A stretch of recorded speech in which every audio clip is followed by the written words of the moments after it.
gars maa leen di nuyu leen ziar yéen ñëpp man la Nit Doff Killa so dafa am benn sujet boo xamante si nii dama ñëw aussi pour waxtaane ko mu leer un peu guddi ñu toll nii ku nekk xam na Sénégal fu mu toll ku nekk xam na difficulté yu ñuy jànkonteel ku nekk xam na que y a beaucoup de gens yoo xam ni affaire bi impacté wu na si ñoom ba ils ont à peine am lu ñu lekk donc su ma gisee des gens yoo xamante si ñi ngi auto-saisir seen bopp auto-proclamer ne ñoom ñooy représenter la culture urbaine dem palais sans le dire sans yëgal ko nit ñi sans am l'aval des hip-hopeurs dans le seul but de soutirer de l'argent au peuple sénégalais dama koy dénoncer parce que dégg nañ tractation yi ngeen nekk yëpp dégg nañ ko ku ci nekk instant bi nii au lieu que nga sensibiliser nga tiit pour Sénégal nga yërëm Sénégal yaa ngi xool naka ngay def pour soutirer de l'argent au Sénégalais parce que dégg ngeen ay milliards yu ñu débloqué fàtte ngeen la sensibilisation et la maladie vous faites genre avoir devant les micros oui sensibiliser on sensibiliser ci suuf une mafia est en train de s'organiser ci turu hip hop ci turu tous les innocents yi nga xamante si ni amour la ñuy demee ak passion duñu xam nga yëguñu sax lu xew qui vous a dit que vous représentez le hip hop ngeen nekk ci suuf instant bi nii ñu ngi wootante ku ne ngi wut dossier di fen di gonfler ay chiffres nan dama impacté dama perdre xaalis pour dem soutirer ci milliards yooyu ngeen dégg man Nit Doff ñàkk naa xaalis ñàkk naa ay contrat annulé naa ay concert après Italie ak Espagne xam ngeen que ni xaalis boobu bu génnee pàcc boobu ay millions laa ciy am millions yooyu man mayaat naa ko Sénégal nañ ko jox ministre de la santé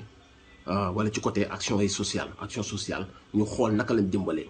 dëgg la am na artiste ci côté culture bi yu impacté wu mais buñ ko doon xool ci liste bi sori ngeen trop ci priorité yi ne serait-ce que sax immigré yi ñoo leen gën a sonn waxuma laa ne ñu nekk fii amuñu lu ñu lekk amuñu lu ñu naan pensez à ces gens là qui ont fait de vous ce que vous êtes ngeen bàyyi leen ñoom pour une fois ñu nekk priorité ndax guddiñ toll nii am nañu ñàkk seen liggéey am na ñoo xam ne toog kër gi ñu leen toogloo kër yàq na xañ na leen lu bëri ci lañ daan am par bis tey jii suñu leen gisee ngeen nekk ci suuf ci turu hip hop di ko am ñu ngeen koy yëgal ak ñu ngeen ko dul yëgal mu nekk ñaari pàcc instant bi ngeen nekk en guerre ñii di xëcc jëm fële ñii di xëcc jëm fële am na fi ñoo xamante si nii nee nañ dañoo annulé laaj nañ ay millions yu dul jeex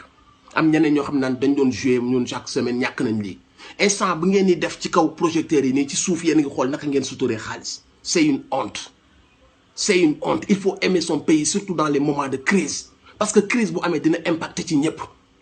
tey jii même su fekkoon at bi yëpp at la boo xam ne chiffre d'affaires yi du bari ci ñun dañ koy muñ rek daal ne 2021 mooy dàq mais il faut coûte que coûte ma def l'argent ci kanam il faut ma def car l'argent ci kanam il faut ci kanamu projecteurs yi ma def un gars engagé un gars qui veut vraiment aider son peuple mais ci suuf benn objectif kese moom mu tax a jóg muy xaalis il est temps que tout ça s'arrête arrêtez de mbubboo hip hop bi yéen aussi une partie laay wax xam nañ bu baax seen bopp xam nañ li may wax te ñoo ma ko gën a xam parce que man mii bëggoon nañ ma si taxal mais laaluma xaalis boobu mayaat naa ko Sénégal ci xol bu sedd guy tey ji su ma mënoon di dagg sama cere di jaay di jël xaalis bi du ko dugal ci kees gi dama koy def mais jomb naa dem di xool naka laa suturee Sénégal xaalis bi muy dem di lebi ma xool man naka naa ci ëppalee te on sait que vous allez mentir on sait que ci seen ay chiffres ci seen ay contrats yi soi-disant contrats yi ngeen fi wax vous allez gonfler les chiffres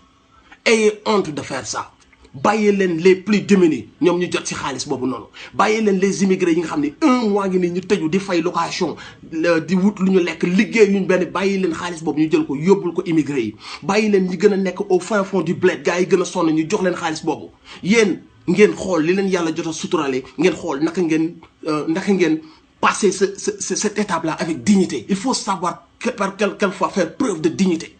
parce que fépp la méttee mais ci ñun les artistes surtout les superstars yi nga xam ne ñu ci nekk yor nañ oto kër xaalis ci yéen la mujj impacté parfois dafa am looy bàyyi pour sa réew ci côté hip hop bi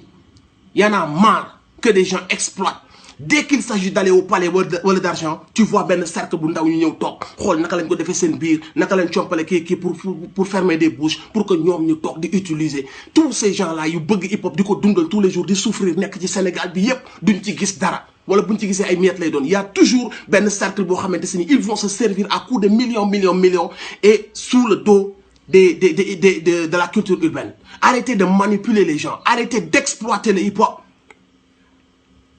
man nanguwuma loolu léegi nag man personnellement sama wàll comme ni ma ko waxee duma ko laal may naa ko Sénégal ci xol bu sedd guy nag mais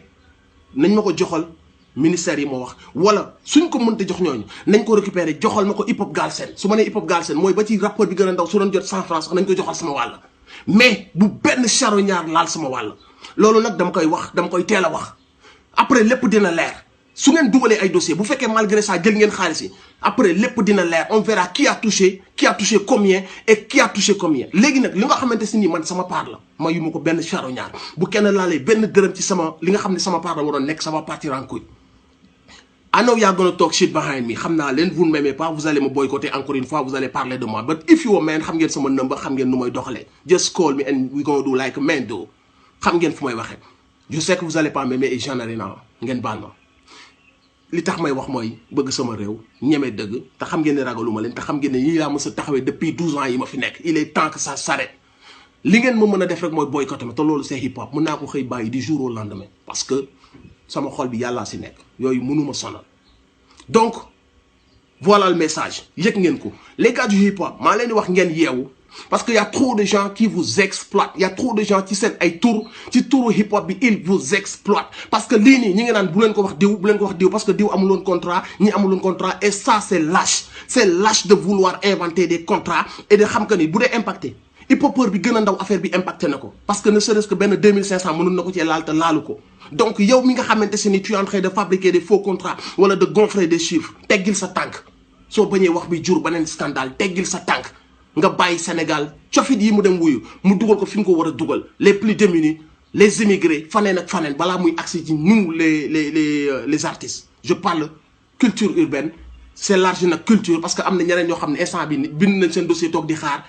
fàtte nañ sensibilisation fàtte nañ corona fàtte nañ tiit bi fàtte nañ dee yi fàtte nañ lépp instant bi nii nun def rek ba dégg milliards yi président bi annoncé naka lañ ci ëppalee la ñuy wut naka lañ ci organiser mafia boobu nag man bokkuma ci lu leer de midi laa leen wax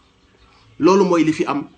ñu ngi fàttali ñëpp que la priorité c'est la sensibilisation jëlee fi coronavirus dimbali suñu frères yi dimbali les plus démunis fexe ba maladie bi bañ a law c'est ça loolu moo nekk urgence bi guddi ñu toll nii suñu demee ba weesu lii yëpp nag àdduna jeexul octobre mi ngi ñëw novembre mi ngi ñëw décembre mi ngi ñëw 2021 mi ngi ñëw ku ci ne la